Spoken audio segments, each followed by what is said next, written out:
Hey folks, I'm over here in the shop right now. It's a little cool, man. Windy and cold here in Western New York, but I wanted to shoot a little video.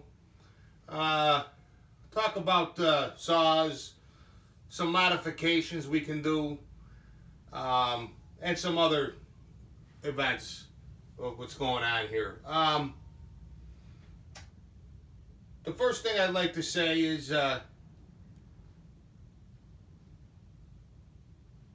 all right, we're going to start this over.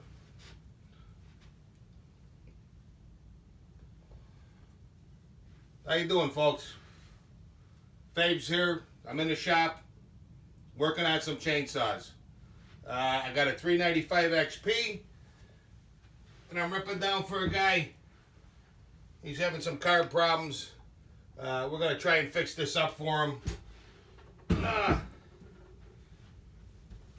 And get it running for him. Reason I'm making this video is because I think I have a pretty good product that I could offer to people. But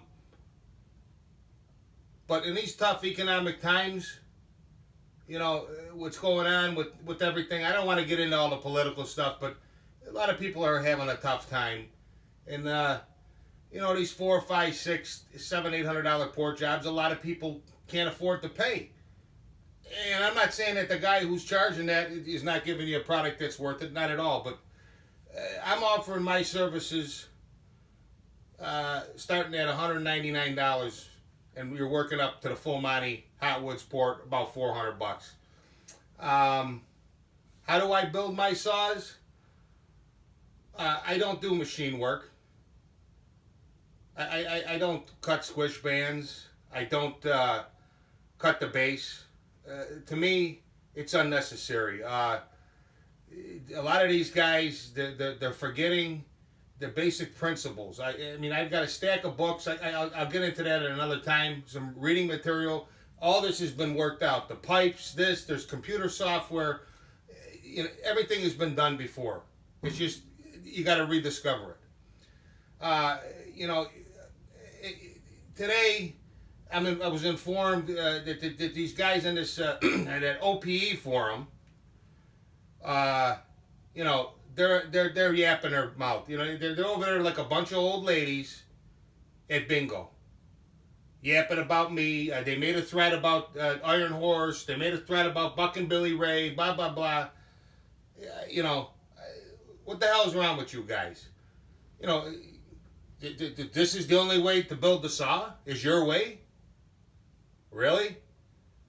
I mean, you know, I got a guitar over here.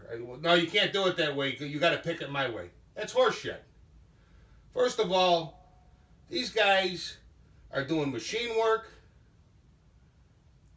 and are up in a compression. Okay? Now, have I built saws that way? Yes. Do they make a little more power? Sure.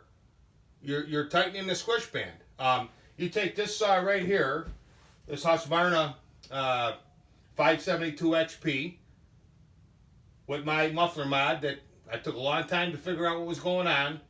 A little carb work, you know, thinning some stuff out, the screws so it flows better. This saw is 38 thousandths stock. It runs great. It's strong, doesn't use a lot of fuel. Now, if I took the squish down to 20 thousandths, would it run stronger? Yeah. Put it on the dyno, you'll probably make another half a horsepower, 7/10 of a horsepower. But here's the thing.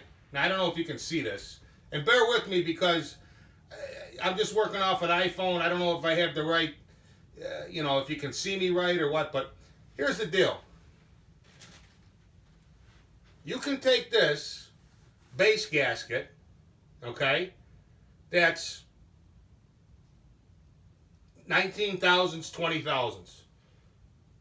And this is the stock saw. That'll give you 38 thousandths with this. Well, you can send this out to Cometic or those other places, and they'll make you another gasket.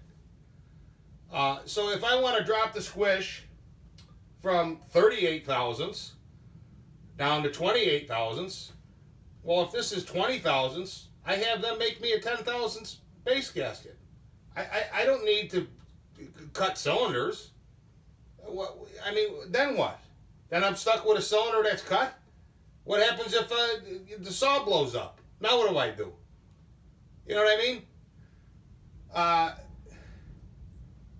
That's just one thing. Now, another thing too, if you want to get more compression, other than getting a thinner base gasket, they'll make them up for you. You know, you send them out, you tell them what you want. You got to send them the template, and with the shipping, I don't know what it costs you, $5-10. So you could get 20,000 gasket, you can get a 15,000s, a 10,000s, 5,000s, and play around with it. What I found is that tighter squish is going to make more power, but you're limiting your RPMs because there's a certain point it's fighting itself. You know, you see these guys on these forums with the gauge, 220 psi, the stock was 150. Look at it's not going to wind out. You're trying to force the saw to run this way instead of letting it run this way. You can't. There's no way you can tell me what that compression is when this thing is running at 11,000 RPM. Unless somebody could come up with, I mean, I thought about it, a way to do it. There's probably some way you could do it, drill into the cylinder and have a gauge, but really you don't know. Now, why don't I do that? Well, like everything in life, there's a price to be paid. This saw here will cut at about 11,000 RPM. Okay? With a sharp chain, you can lean on it and she'll pull. And she'll last. And she won't use a lot of fuel. I put in a 5,000 base gasket. Yeah, I'm going to pick up maybe another half a horsepower. But at 11,000 RPM, this piston is going up and down 183 times a second. Think about that. In the course of an hour, 10 hours, 100, this thing is whipping around millions, a billion times. You think that's going to last? You think this saw is going to last like that? You're going to hammer the heck out of it. It's not going to last as long. They're going to run hotter. And a lot of them I see, especially on this OPE, you guys can watch their videos. I mean, I'm not trying to badmouth anybody, but just honestly, watch the videos of these guys' saws and watch after not even a minute of cutting. They start off, man, they're going, but by the second cut, 30, 40, 50, 60 seconds, the RPMs is right down. Well, why is that happening, Fabe? It's because it's getting hot. If I'm making 20% gains, but a minute later, my saw is hot, I might be losing 5-10%. You could lose up to 20%. So what's the point of it?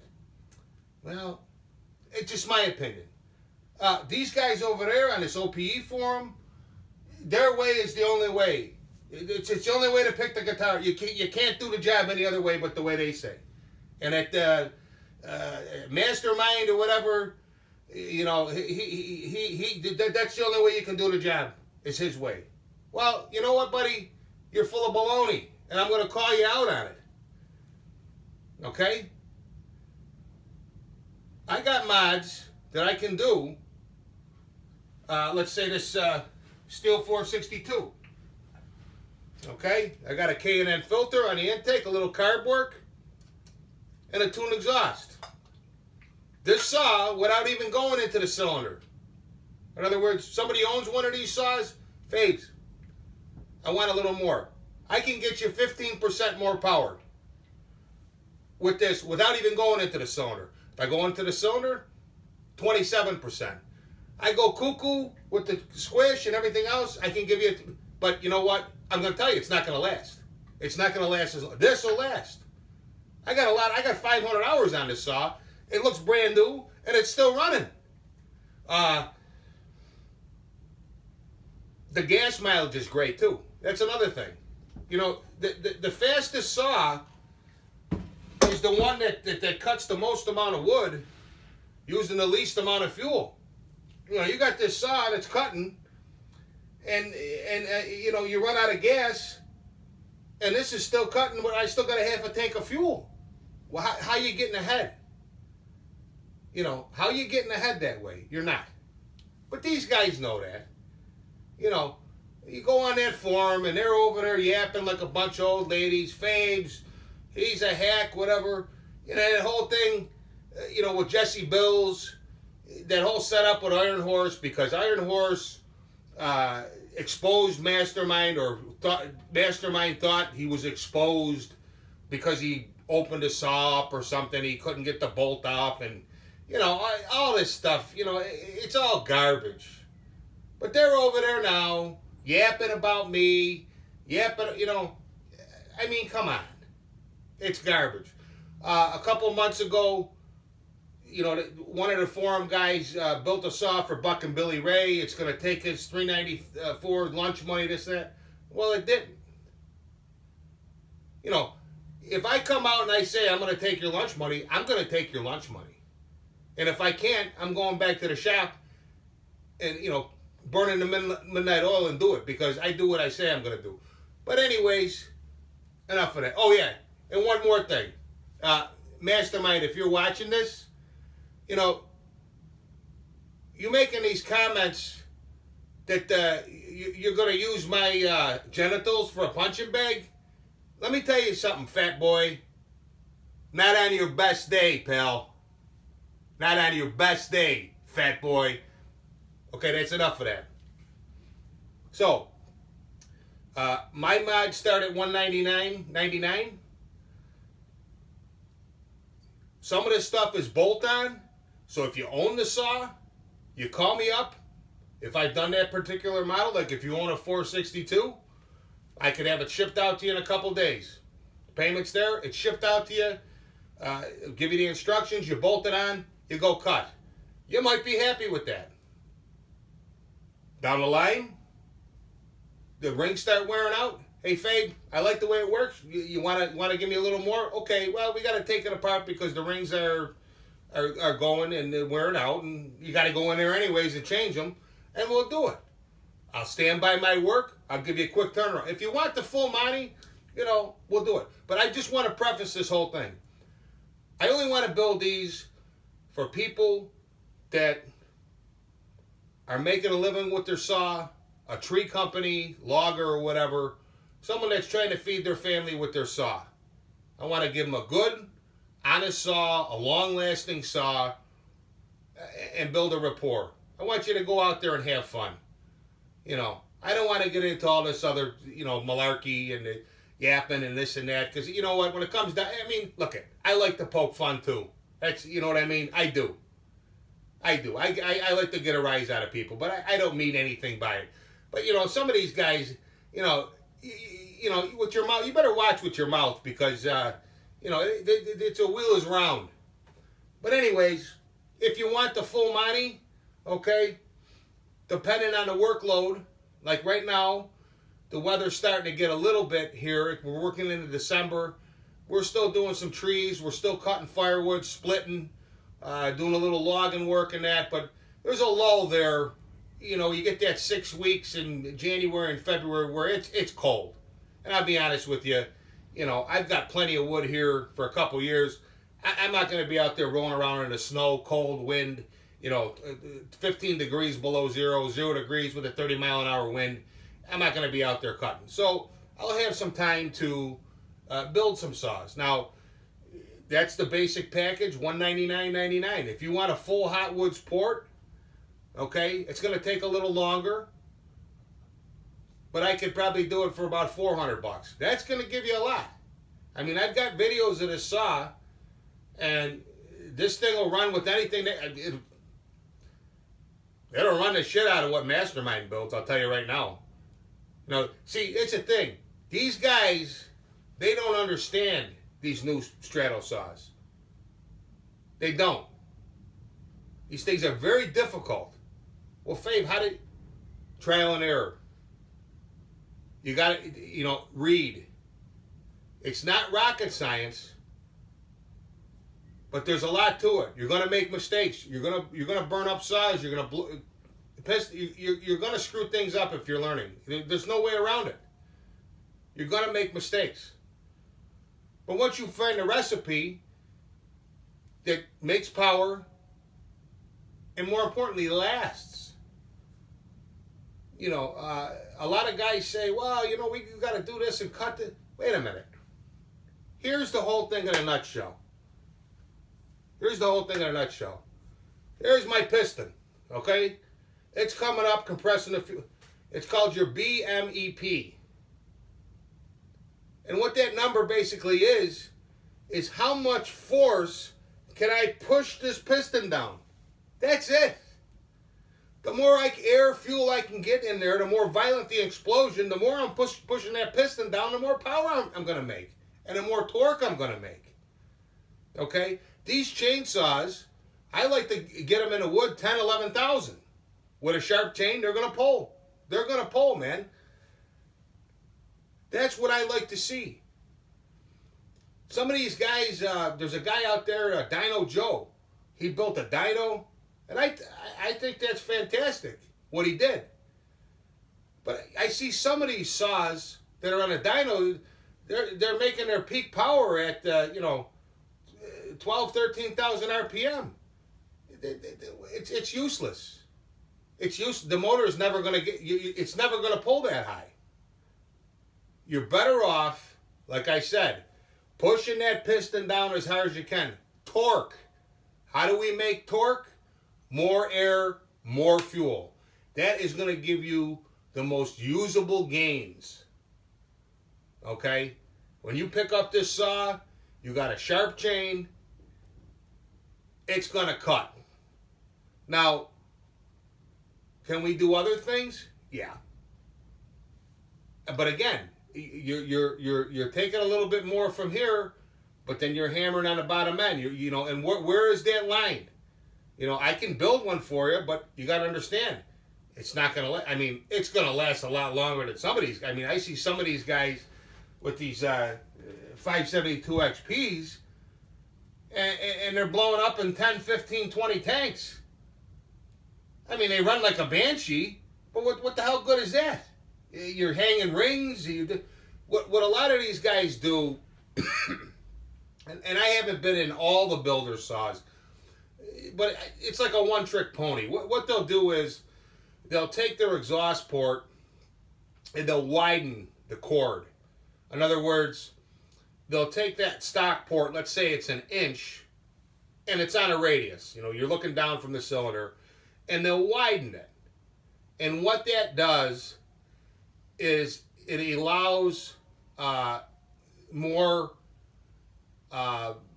it's the same time, but they can move more. But the problem with that is two things. Number one, not only do you have to have air, and you have to have the velocity. It's got to, think about it. This thing's going 11,000 RPM, but it's going up and down 183 times a second. The air is going in, out, in, out. It's like a vortex of wind going through there. Okay? And at a lower RPM, you're going to lose your velocity. The other problem with doing that, and again, like I said, it's like a one-trick pony. The other problem with doing that is every time that piston comes down, the rings are expanding against the bore. That's what's giving you your seal.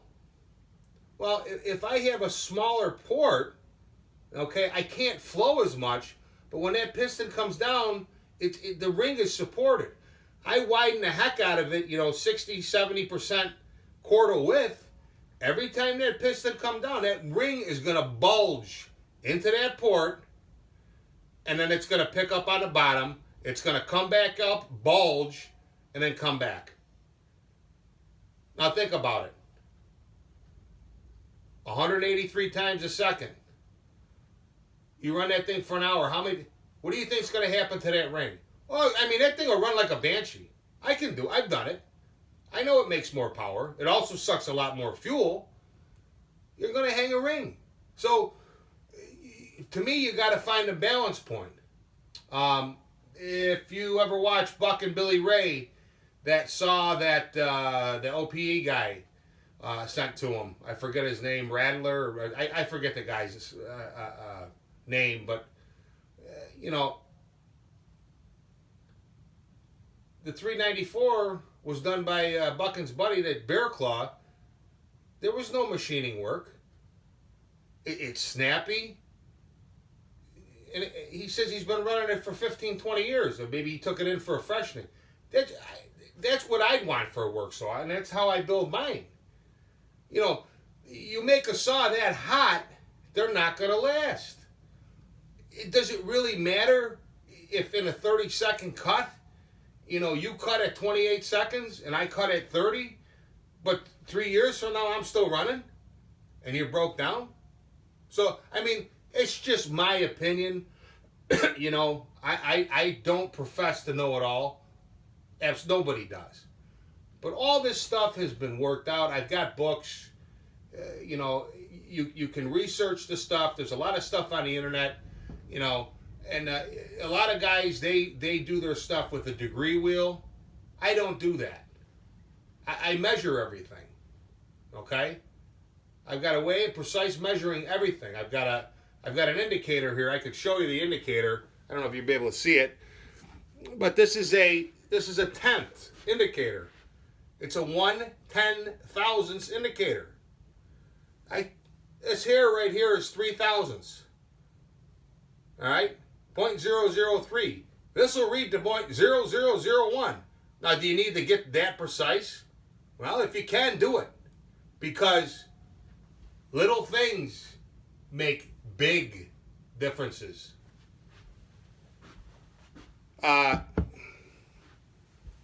What else do I want to talk about here? Turnaround time. Like I said, if you wanted like a velocity stack, a filter, or whatever, I could ship that out to you tomorrow. You send me the payment, I could ship it out. You could bolt it on your saw. Some of these guys are, you know, they're 3-4 months behind. I can get it done a lot quicker. And let me tell you something. I work at one of the big three, Ford Motor Company. I'm a technician, robot technician. I don't need to port saws for a living. I don't. Some guys do. And those guys that port saws for a living, if they see you as a threat, oh, they're going to hammer you. Which is not the way to do it. You know, they're going to have competition. Let the best man win. I mean, that's why I hate these forums. You know, it's supposed to be a forum where you get together, you share ideas. Nah, that's not. As soon as you go on that forum, they want to find out what you know, and if you're a threat to them, they'll get rid of you. And they'll sit around, oh, this guy, blah, blah, blah, blah, blah. Come on, grow up, will you? Garbage. But to sum it all up, I only really want to build saws for people who are doing this for a living. I'll stand by what I build for you, and I can offer you a performance package that you can bolt on, or you could go the full Monty if you want it, and I can turn it around a lot quicker. I mean, I can take one of these things apart in my sleep. I got all the tools, and have it taken apart, done up, put back together in a matter of a few hours. Okay? So you're not going to, if you need a saw, I can get you one. Now, I prefer to do new saws, because a lot of saws that are older, they may be clapped out a little bit. You know, you really don't want to put the extra pressure on them, because they may be halfway through their life cycle or whatever, and, you know, then they're going to blow up prematurely, and you're going to be throwing rocks at me. If they're new, buy them new, run them, break them in. Okay, now we want the power. Or if you want to, you know, I got some connections. I could probably get you a saw a little bit cheaper. Not as cheap as some of these guys that are dealers, obviously, but I could probably get you a little bit cheaper because I get a lot of saws. But that's the thing. Bolt-on performance and how far you want to go with it. I'm just telling you, if you want the compression way up there, it's going to go, but it's not going to last as long. The other thing, too, with like these newer saws is you really got to watch what you're using. You don't want to go down to the local Sunoco when you're filling up and grab the cheap two-stroke oil and cheap gas at the 10%, 15% ethanol gas, because it's the mix oil is everything, and it's got to be fresh. I recommend personally on these saws, they really don't use that much fuel. If you can afford it, run them with the Moto Mix. If you're going to be cutting all day and you're going to be going through 4 or 5 gallons of fuel, I understand the stuff's $30 a gallon. Yeah, okay. You're going to get your 2-gallon gas tank, mix up your oil at 50 to 1, and you're going to burn it all that day. When you're done, dump it out, put some more Moto Mix. And that's the nice thing, too, about the Moto Mix. When you're done running, you can set it up on the shelf. This thing could sit for, a week or two, or actually months if you want. Pull it off the shelf, you're ready to go. The whole thing is you leave the ethanol in there. You're just opening yourself up to a lot of problems. The fuel gets old and stale, and because the ethanol's in there, it's hydroscopic. It attracts water. The oil doesn't mix as much anymore, so you're just running into problems. Now, I do that. If I have a big processing job, I will buy 2 gallons. I'll get 91 octane or 90 octane, no ethanol, and I'll mix it up because I'm going to burn it. But whatever I have left, if I have a half a tank or whatever, I'll dump it and I'll fill it up with Moto Mix and fire it and make sure it goes through, and then you're good. So that's basically about it. I guess I could do a couple builds, walk through a few things, but the thing is, there's so many guys out there doing it. Like Harvey Iron Horse. There's another guy on there, Tin Man, and there's so many guys out there porting saws and building saws. I just want to offer people another option. You can watch my videos.